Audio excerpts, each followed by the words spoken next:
તો આણંદ જિલ્લા પંચાયત પ્રમુખ પદ માટે ભાજપના ઉમેદવાર મયુરી પટેલ દ્વારા મહારાષ્ટ્ર સરકારનું અનામત જાતિ પ્રમાણપત્ર રજૂ કરવામાં આવ્યું હતું. આ મુદ્દે કોંગ્રેસ દ્વારા વાંધો ઉઠાવવામાં આવ્યો હતો. ફોર્મ ચકાસણી દરમિયાન જિલ્લા વિકાસ અધિકારી દેવાહુતિએ બંને પક્ષોના વકીલોની દલીલો સાંભળી હતી. ત્યારબાદ ગુજરાત સરકારના નિયમો મુજબ અન્ય રાજ્યનું અનામત જાતિ પ્રમાણપત્ર માન્ય ન ગણાતા ભાજપના ઉમેદવારનું ફોર્મ રદ કરવામાં આવ્યું હતું. તો બીજી તરફ કોંગ્રેસના ઉમેદવાર ગૌરીબેન તડવીનું ફોર્મ માન્ય રાખવામાં આવતા હવે કોંગ્રેસના ઉમેદવારને બિનહરીફ વિજેતા જાહેર કરવામાં આવશે. ત્યારે ભાજપના ઉમેદવારનું ફોર્મ રદ થતા કોંગ્રેસની છાવણીમાં આનંદનો માહોલ છવાઈ ગયો હતો અને કાર્યક્રમમાં ઉજવણીનો માહોલ જોવા મળ્યો હતો.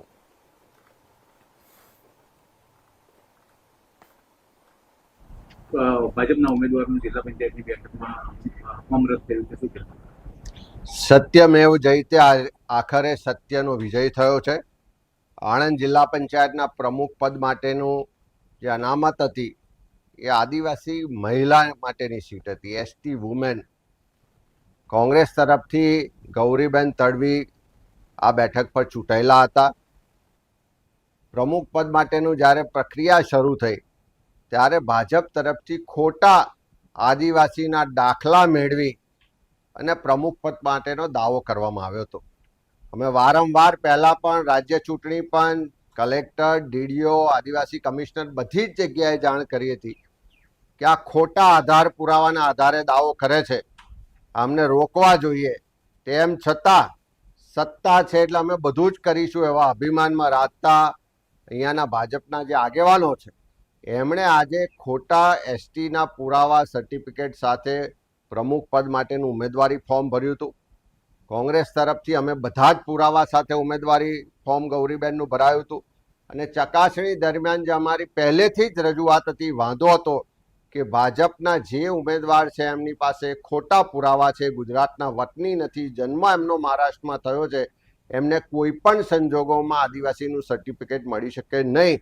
એ અમારી રજૂઆતને ચૂંટણી અધિકારી ડીડીઓએ ધ્યાનમાં રાખી અને આજે ભાજપના પ્રમુખ પદ માટેના ઉમેદવારનું ફોર્મ રદ કર્યું છે અને એના કારણે કોંગ્રેસના ઉમેદવાર ગૌરીબેન તડવી હવે આવતીકાલે વિધિવત રીતે બિનહરીફ આણંદ જિલ્લા પંચાયતના પ્રમુખ તરીકે ચૂંટાયેલા જાહેર થશે. આ સત્યનો વિજય છે.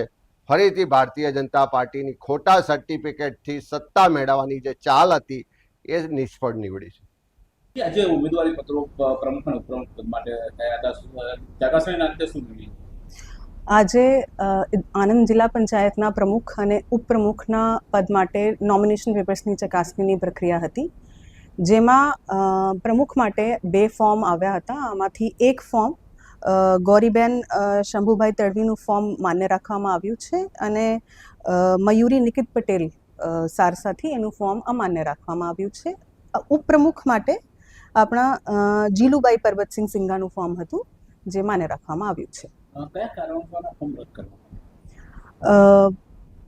મયુરીબેન પટેલનું ફોર્મ રદ એટલા માટે કરવામાં આવ્યા છે કે સાથે, કેમ કે આપણે બધા જાણીએ છીએ કે જે પ્રમુખની સીટ છે આ એસટી માટે રિઝર્વ થઈ છે અને એસટીના જે ડોક્યુમેન્ટ આપણે જોઈતું હોઈએ એઝ પર રૂલ્સ એના સાથે નહોતું, એટલા માટે રિજેક્ટ કરવામાં આવ્યું છે. Thank you.